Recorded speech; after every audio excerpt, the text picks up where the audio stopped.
Very good. Yes. So, good evening, everyone. Welcome to the 237th episode of Healthy Aging series of Vayomanasa Sanjeevani.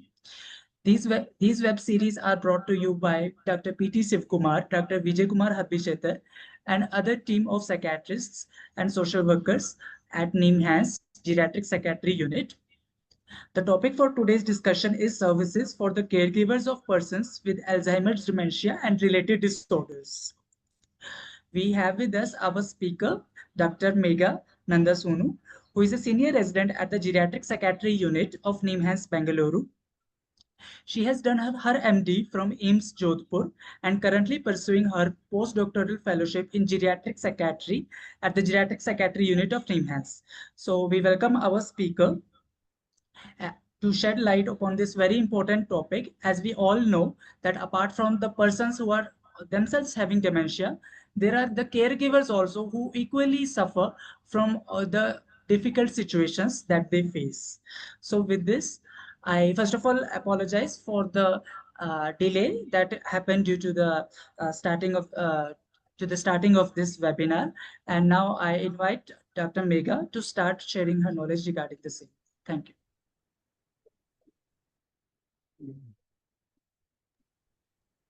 Thank you for the introduction. And also, I apologize for the technical delay that has happened from our side. 1 minute. Yeah.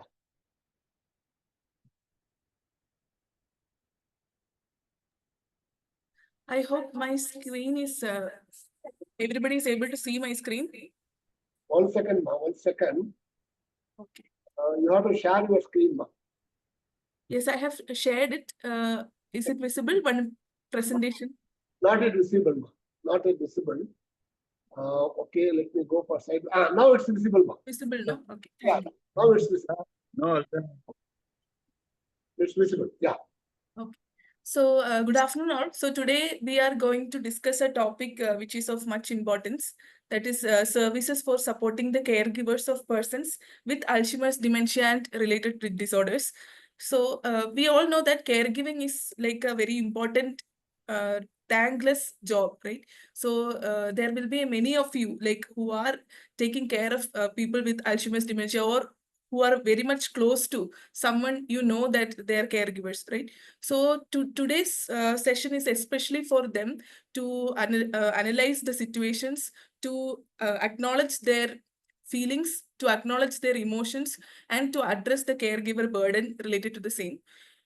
So first of all, when we talk about living with elderly, that itself is quite a difficult task, right? So we have seen the movie Piku, in which Amitabh Bachchan portrays the life of a an elderly and the difficulties faced by the younger generation when living with them. So even though they are quite lovable people to be with, some of the issues are still there. Like sometimes there can be behavioral disturbance, there can be memory problems, there can be needing help for daily activities. Also, there will be many medical comorbidities and a lot of expenses. Okay, so it is not quite easy to live with them, but yet they are very lovable people. So we need to know what are the things that we have to keep in mind when we are living with them. Okay, so there will be a little bit of stubbornness from their side. They will have worries of their own. They will have a lot of medical complaints.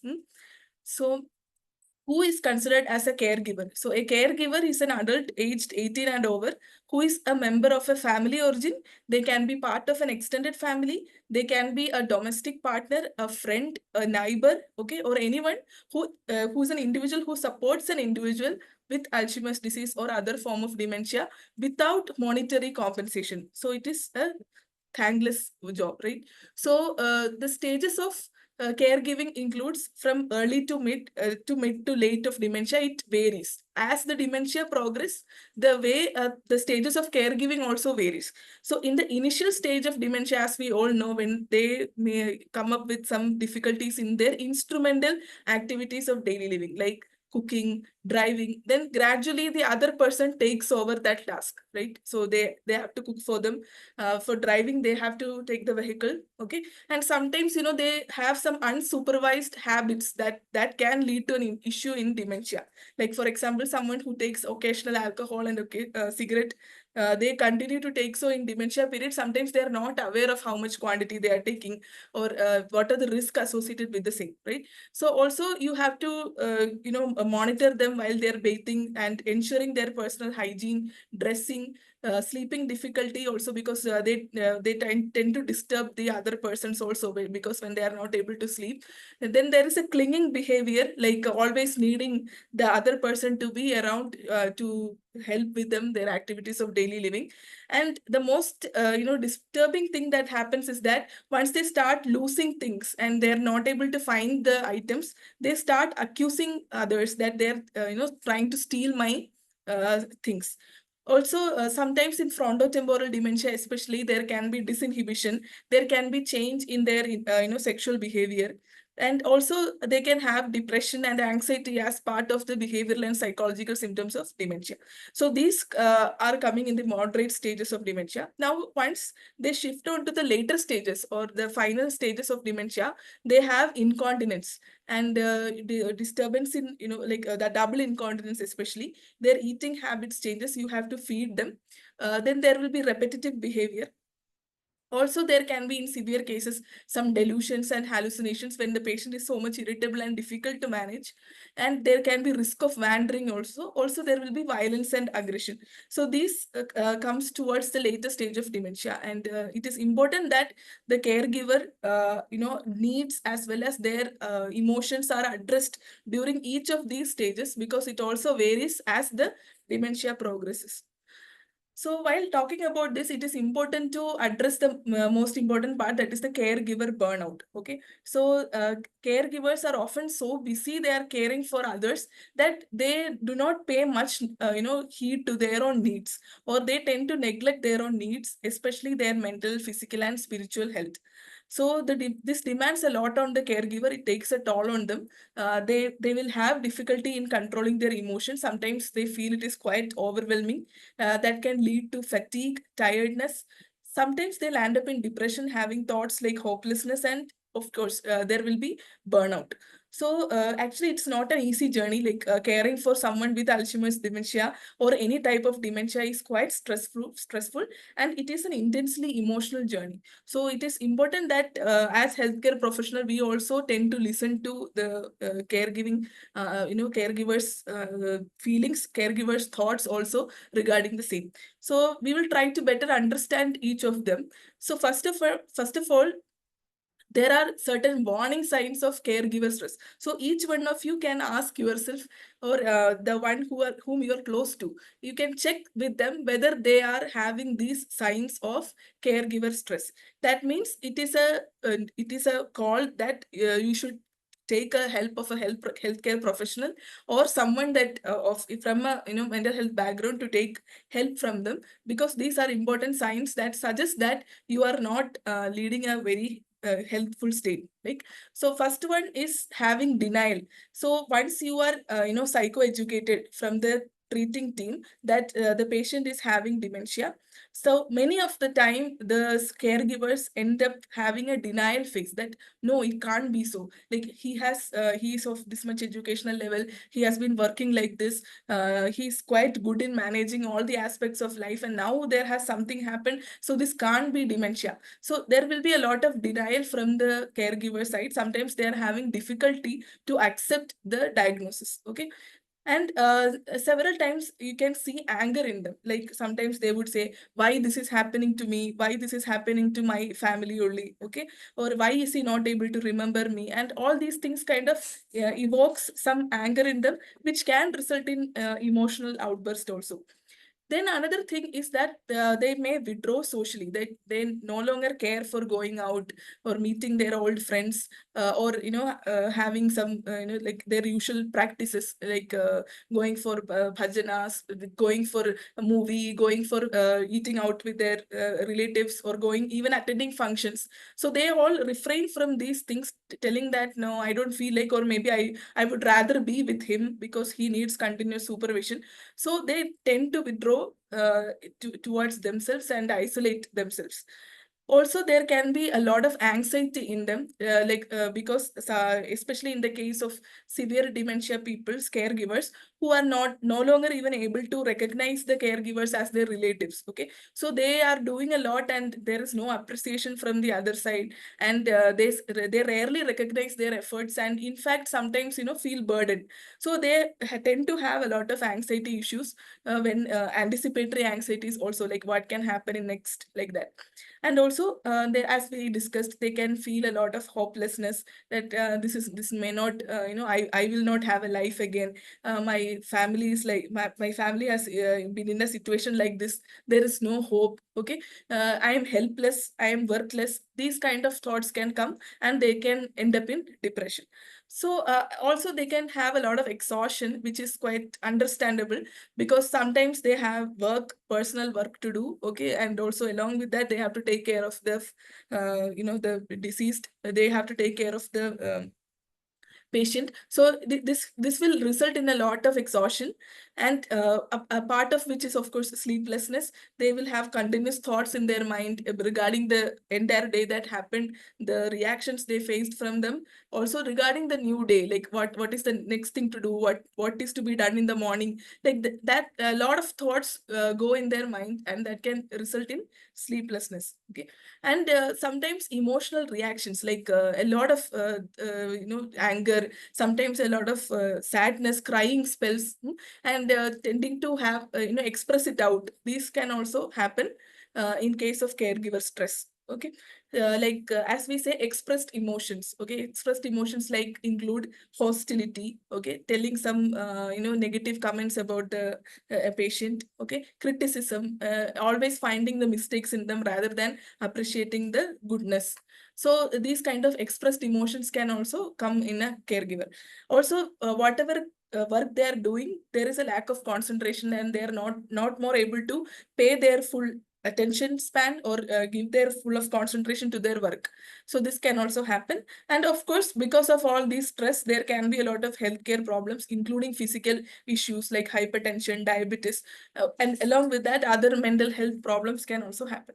So these are certain warning signs that we all have to keep in mind, that it is not better to keep things to yourself, rather seek help and get connected with a mental health professional, so that you can share with them all these things.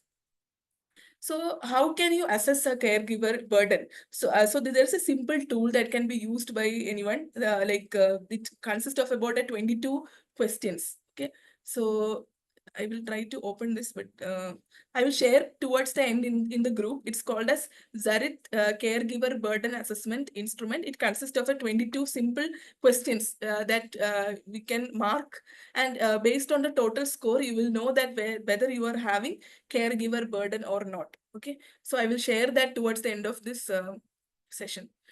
Now we will come to the major part, or the core part of this interaction, that is 10 ways to reduce the caregiver stress. Okay, so first of all, the most important thing to reduce caregiver stress is first to know about dementia.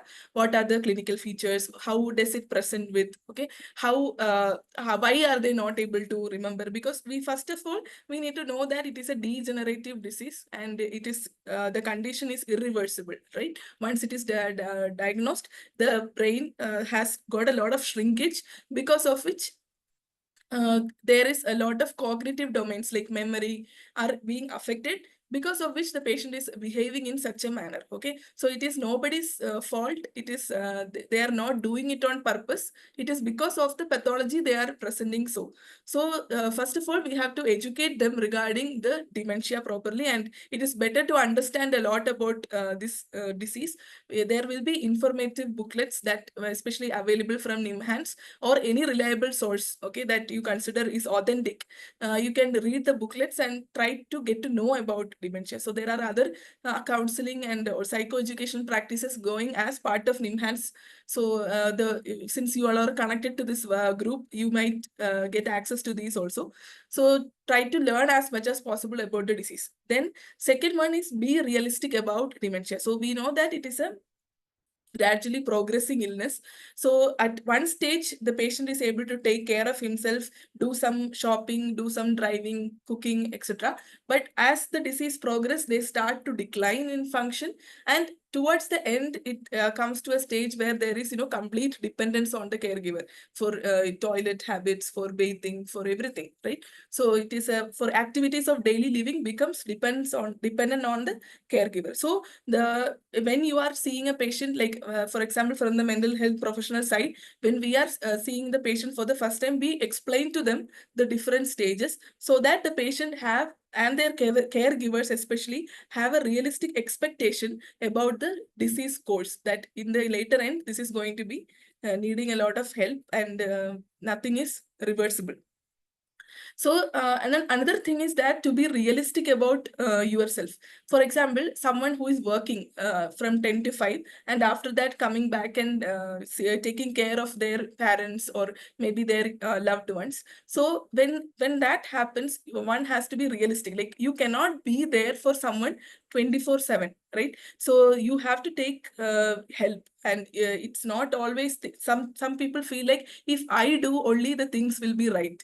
So if I only take care of him, he will be comfortable. So these kind of cognitions and thoughts will actually impair with the correct amount of care that needs to be given. So you have to be realistic that you cannot do everything by yourself, and it is okay to ask for help, to take help from others. Okay, then you need to accept your feelings. So there are a lot of stages in which one may feel overwhelmed.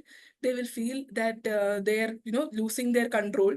Sometimes they feel like they are having sadness, anxiety. They feel like emotionally outbursting on the patient, because a lot of things happens when even if you tell things repeatedly, they are no longer able to understand, and they behave in a particular manner which cause you trouble. So you have to accept these feelings, that I'm feeling so, and rather than contradicting that I am feeling angry, why am I feeling angry, that is a patient, and I start feeling guilty about the same. So these things, whatever that feeling comes to your mind, learn to accept that, okay, I am going through this much, so I am having these feelings. And it is important to share this information and feeling with others. So look, keeping things to yourself will not actually help. So once you are feeling a lot of guilt or maybe a lot of hopelessness, if you keep it to yourself, then things can get worsened, and you will not be able to provide the care that you were giving properly before. So it is important that your feelings are also addressed and you need to be heard. So we all have certain services in even in NIMHANS Geriatric OPD, where we tend to give supportive sessions to the caregivers, address their caregiver burden. We listen to them and we offer support. And next thing is that to be positive. Like, of course, our patient will not be able to remember a lot, but there will be some things that is positive about them. Maybe they are not even recognizing you as their daughter, but they are, liking to spend time with you. They enjoy seeing the albums. They enjoy sharing, dinner with you, or many simple things are there. And you need to focus on those positive things and, be hopeful about it, rather than focusing on the critical part, or why he's not able to do this, why he's not doing so. Rather than focusing on the negatives, try to be focusing on the positive and the good things that he or she is able to do. Then another strategy is looking for humor. Okay, so humor is one of the best strategies. So I will give you a scenario. So when a patient, she's trying to keep the remote TV remote inside the fridge. Okay, so rather than shouting at them, why are you keeping the remote in the fridge? The caregiver can, make a funny thing out of it, that see, you have kept the remote inside the fridge, and maybe laugh about it, okay, with them. So it's like not criticizing them always, rather making the situation a lot lighter by using a humorous tone, trying to laugh about it, and making the situation much lighter. So this will help in your connectedness also, rather than when you try to scold them or show them that you are not doing the thing right, then that will cause much more friction between you and the patient. Third thing, eighth thing is to take care of yourself. So as I said, 24/7 you cannot be there for the patient, so you have to find time for your own personal self-care, your own personal needs. It is important that you take a break, because as the that there is a saying in which, once your cup is filled, only then you can pour, right? So in an empty vessel you cannot pour it to others, so you need to be filled. For that you need to take care of yourself. So taking breaks, doing some meditation, maybe going for a walk, exercises, okay, these are all self-care times that can bring up your cup, and you be able to pour more for your patient. So it's important to take care of yourself. Always get help, okay, whenever you are in doubt, whenever you are having feelings more that and feeling so overwhelmed, maybe fatigued and tired, it is important that you take the help of others. And always keep a realistic expectation and plan ahead. Like, yes, I know that this is the moderate stage of dementia. In the final years there can be severe stages. He will become incontinent, and what all things I need to take care at that time. So you can plan ahead, so that when you reach at that point, you are not shocked, or maybe not knowing what to do. So this can do a lot of planning before. So some of the most common emotions that we come across caregivers are, one thing, grief. So grief means, for example, our dementia patient is not more able to remember what is the beautiful moments in their life, the beautiful events that happened, okay, or not even trying to remember the relationship, okay, like who the person is related, how the person is related to you. So that will bring up a lot of grief in the caregiver, okay. So he is no longer the same person as before, so that brings grief. Second thing is guilt. So sometimes, being overwhelmed, being tired, sometimes there can be a little bit of emotional outburst or expressed emotion from your side, that can result later in a lot of guilt. Why did I say so? Why did I behave so? Am I doing it right? Is this the way of proper care? So all these kinds of guilty emotions will come. Then there is anger. As I said before, even though you are there for the patient, you are doing a lot, sometimes that is not appreciated. And in fact, sometimes it will be there will be a lot of negative responses from the other side, maybe because of their psychopathology, maybe they have a little bit of delusions, maybe some suspiciousness towards you. So that will result in a lot of anger from your side. Fourth one is embarrassment. So, like, for example, in frontotemporal dementia, patients have a lot of disinhibition. They tend to, remove their clothes. Sometimes they have sexual disinhibition. So these lead to a lot of embarrassment feeling also in the caregiver. And final thing is loneliness. So you are there for the patient throughout. There is no time for yourself. There is no connectedness, or maybe you feel like nobody understands me, I am alone in this world. So these are the 5 common emotions that we come across caregivers. So now we come to taking care for yourself. So one important thing is that you're spending time with the other members of the family, those who you're connected to. That is also important. And you can take help of your relatives as a substitute for some time. Like, you can maybe take a break of 1.5 hour, 2 hours, and ask the other relative to share. So family is there for this, right? So it's a shared responsibility, and you are not the one and only person who are supposed to be with the patient. Also, as I said, share your problems. It can be with a mental health professional, it can be with your friend, it can be with your trusted relative, or anyone whom you can share your day with. Maybe share at the end of the day, you talk to someone, you feel a lot better. Then make time for yourself. Like I said, personal care is also very important. Taking breaks is important. Taking care of your medicines, taking care of your exercise, taking care of your diet. Okay, so all these little things of personal care is also very important, because then only you will be able to become a good caregiver. And also know your limits. You are not superhuman. You are not a super hero in which you can be there for the patient for whatever reason 24/7.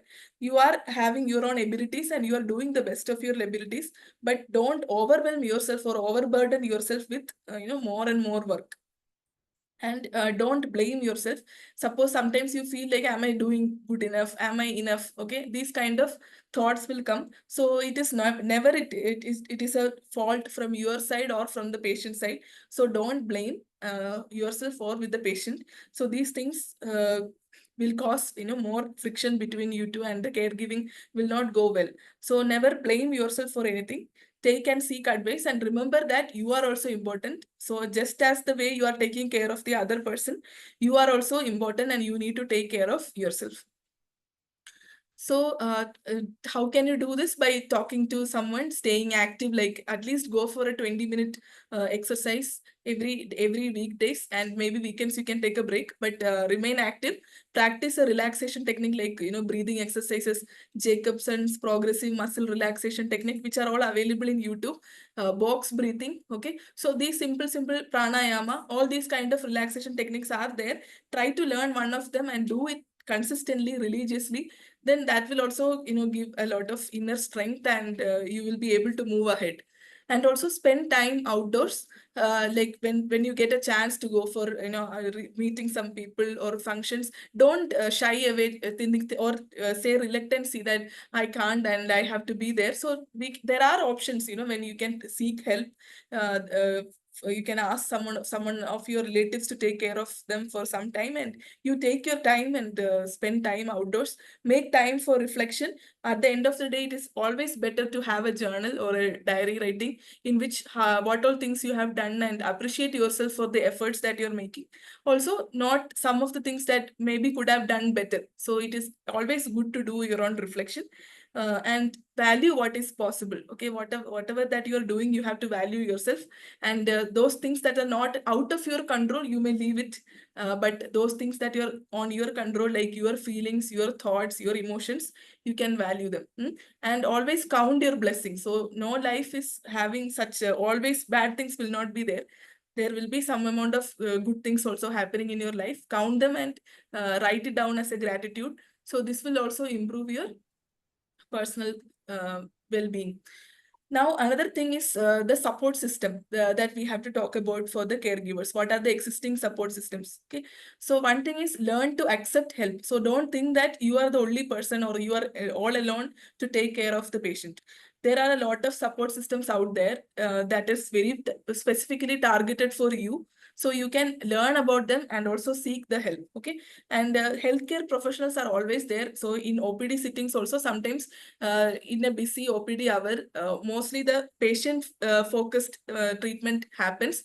But whenever there is any issue from the caregiver, the doctors and healthcare professionals are there to listen to them. So always express to them that I also need help, or maybe I had this doubt, or like that. You can start the conversation with the doctor, and definitely they will give you time.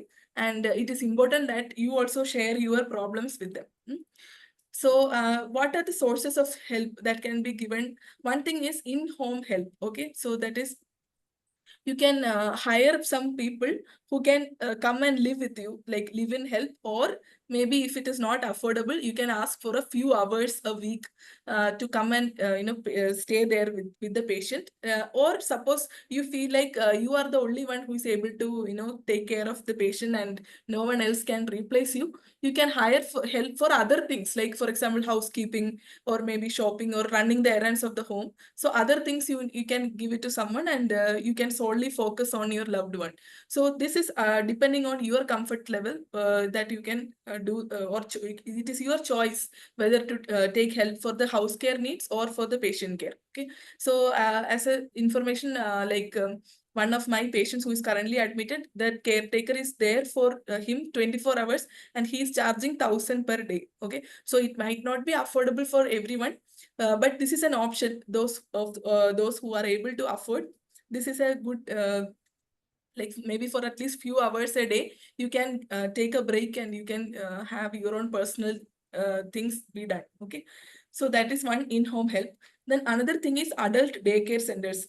Even in Bangalore, there are daycare centers available. So that offers activities and socialization opportunities for the patient, and you can continue to work or attend to your own needs. So like for example, you can drop them for about a time of 10 to 12, or maybe sometimes more than that if you're working from 10 to 5 like that. So I will share you the details of some of the daycare centers that are currently available, which offer the support for elderly, where you can or they also enjoy, like the patient also enjoy being with the other people of their age, okay, interacting with them, trying to do some group activities. It can also bring them a little bit of brain stimulation, okay, and they will continue to have a better life rather than confined in the four walls of the house. Okay, so you can it is a good option of having a daycare center nearby. Then another thing is respite care. So respite care centers are also there. Also, a respite care can be someone of whom you trust very much. It can be a relative's house. It can be your friend's house that lives nearby you, maybe a neighbor. Okay, someone you can trust, and you can ask them to look after the patient for some time. Or it can be a center. Like there are also respite care centers available which take care of the patient. So these details of these centers I will share in the group. Okay, so then another last thing is the support groups. Like just as we are like Vayomanasa Sanjeevani, like that, there are also other support groups as part of the dementia care. Support groups are also available in NIMHANS and in some of the recognized centers like Sandhya Suraksha. There are also dementia care activities are there. So these support groups are there that can facilitate for persons with dementia. They offer respite care services. They sometimes offer residential care facilities. Okay, nowadays we are coming up with projects where the TDCS is also planned to be like transcranial direct care stimulation of the brain is also being planned to be taken as a home-based initiative, where people will come to your home and give TDCS to the patients. So these are coming up. Counseling and guidance for the family caregivers, home care services, and memory clinics. Okay, so as we all know, we like Saturdays are our memory clinic in NIMHANS GCOPD. So like that, other centers also sometimes offer dementia care services. So awareness of these support groups will also help. Then always healthcare professionals, any medical help you need with diagnosis and care, never consider you as secondary. You are also primary, as important as the patient, because you also have to be healthy to provide that care. So always take help. Regular health checkups need to be done. Regular exercises, good diet needs to be followed, and do some meditation, yoga, or something that is suitable for your needs, for your own well-being. So towards the concluding this, we know that there is a lot of challenge in taking care of a patient with dementia, and it's also very much depressing to watch your loved one's memory disappear and seeing their skills erode, because you know that they were doing everything on their own at one time and now they are not able to do. So it is an emotional wallop of confusion and frustration for the caregiver. So another thing is that this is a progressing degenerating disease. So your loved one's need will also increase. It will become a responsibility both financially as well as it will take a toll on yourself, your health, making you more fatigued and stressed. It will be so much overwhelming. But at the same time, you feel a lot of satisfaction that you are having the ability to take care of the other take care of your loved ones, and sometimes they will not appreciate you back, but it is not their fault, it is part of their disease. So it is considered as a thankless job, but it is something that is a huge thing that you're doing, and your younger generation also is watching you taking care of them. So these things are also important to keep in mind. So caregiving is a pure expression of love. It provides purpose in your life. It adds a sense of accomplishment, and caregiving can teach younger family members of how properly, you have to take care of your elders. So to take care of those who had once taken care of us is the highest honor. With this, I conclude my talk. Now we can move on to the questions. Thanks, doctor. See, there is only one question in the box. Yes. Could you please throw light on palliative care and hospice care?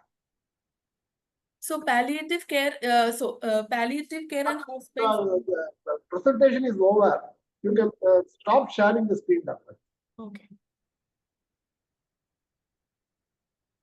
Yeah, that will, yes, So doctor. palliative care, that towards the severe stages of dementia, when the patient is maybe having incontinence, having a lot of medical comorbidities, and towards the end stages of dementia, when there is nothing actively that can be done as a brain stimulation, or maybe not able to give some rigorous use of pharmacological medications are not there. One thing that can be thought is a palliative care. Palliative care is very much patient centered. Whatever the patient require at that particular stage is only addressed. Okay, so making them in the comfort of, maybe if they need maybe towards the end stage of dementia, sometimes they prefer to be in their home rather than admitted in rigorous ICU settings, where there is a lot of ventilator, where there is a lot of CPR, there is a lot of interventions that are very much burdening for the patient. So these things can be made a halt, and patient can be given adequate amount of hospice care, in which only the patient-centered comfort care is focused. So basically, it's, the pain is assessed. Okay, whether they have pain, you give painkillers. Whether they have vomiting or any symptomatic problem, you address only that symptoms and not try to treat anything vigorously, and go in a very slow manner, comfortable manner for the patient. So there are organizations that offer palliative as well as hospice care also. So it is basically patient-centered, and we are not trying to rigorously do anything to the patient. Doctor, kindly see chat boxes. Sorry, I couldn't hear. Kindly see chat box. Okay, yes, yes. Share the organization's help caregivers. That is, Let the doctor see and say.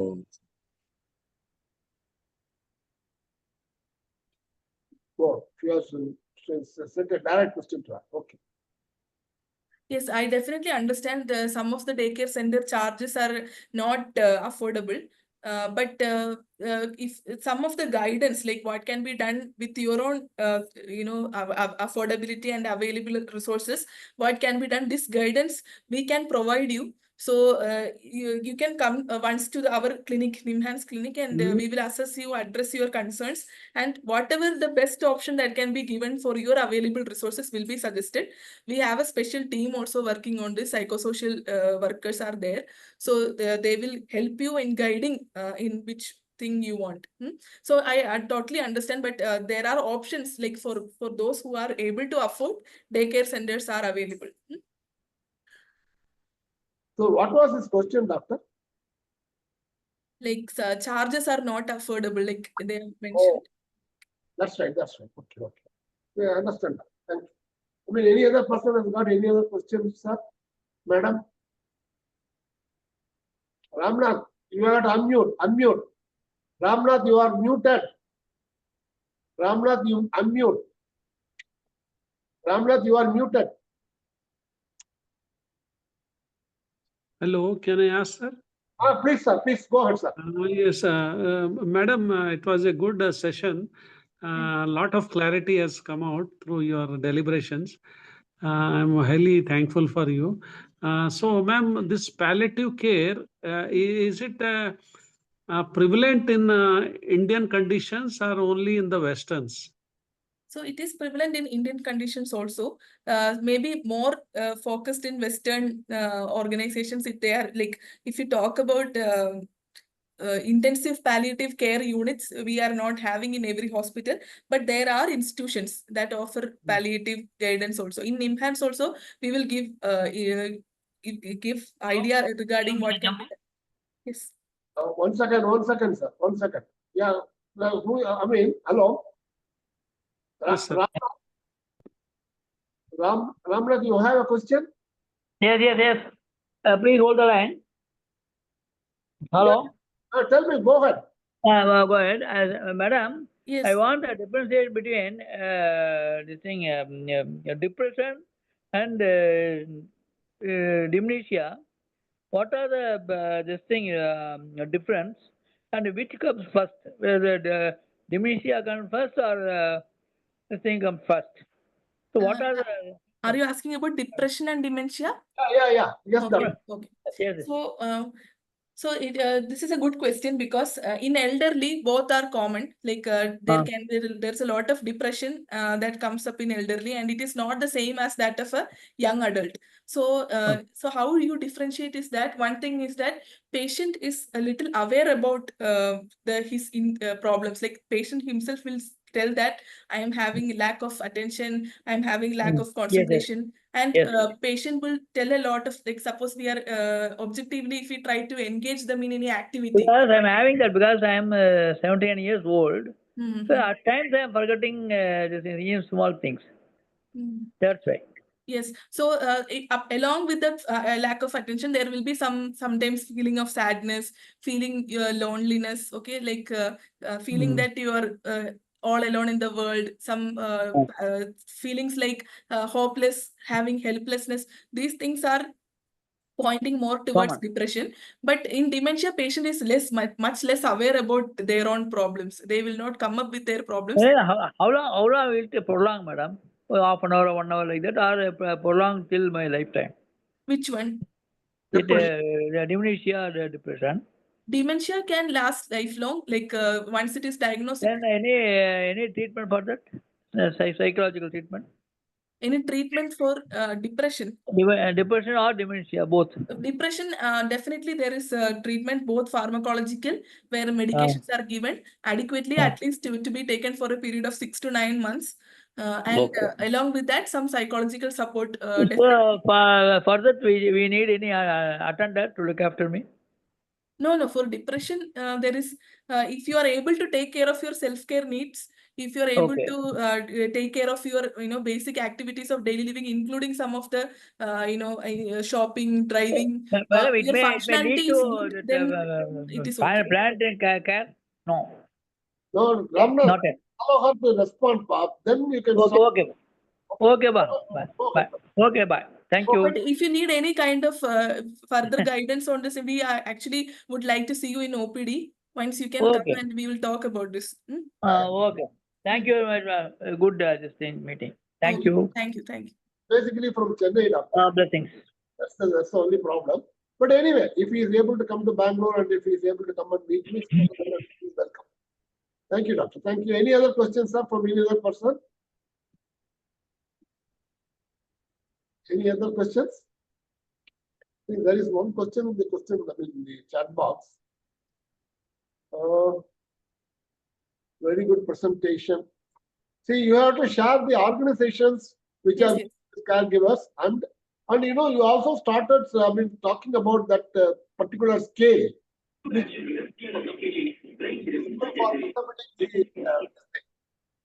You at the beginning of the slide, you talked about a particular instrument which yes. Yes. I will share that. It please. helps in assessing how much you are burdened, how much caregiver burden is there. Zarif the instrument. I will share that in group. But can you just at least show it in the screen so that we can at least note it? Okay. Yeah. Oh, let me see. I think that's the screen is available.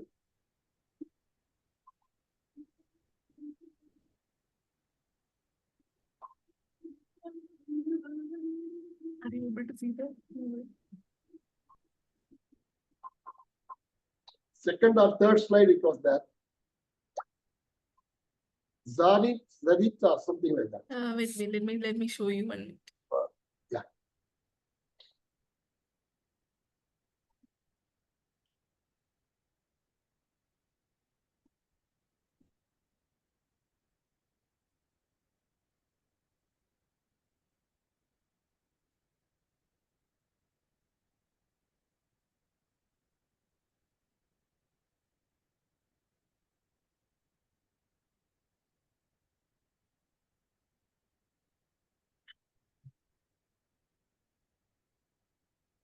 Hmm.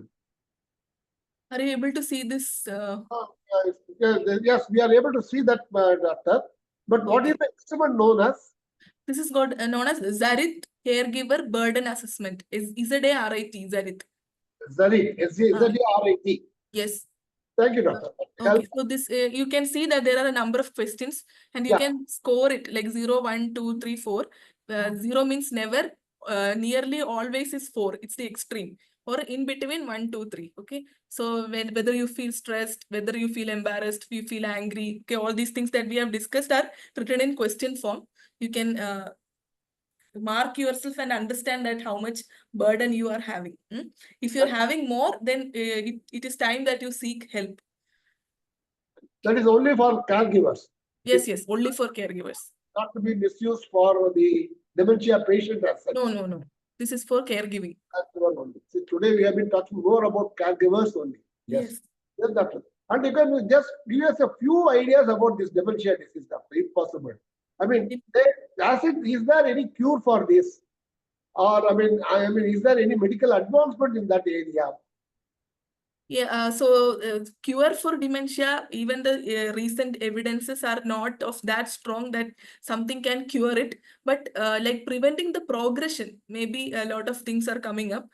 Even monoclonal antibodies are now approved in US. Okay, now not in the Indian market, but there are MAPs or monoclonal antibodies are being approved in the US.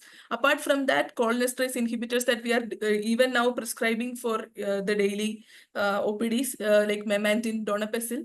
So these things can act up to a certain extent in preventing the progression, but none of this is known to cure dementia. So prevention is always better than cure. So when you are in above 60, maybe starting from your 40s, you can address your risk factors. Okay. So once you are addressing your risk factors, then that will help in preventing rather than curing once the patient, has diagnosed with dementia. I think caregiving, this risk factor was done last session. One of the One of the sessions we addressed these risk factors that must be addressed in order to prevent dementia. A number of the sessions have been done on prevention of dementia. And maximum thing we are talking about is healthy living. Yes. That's something.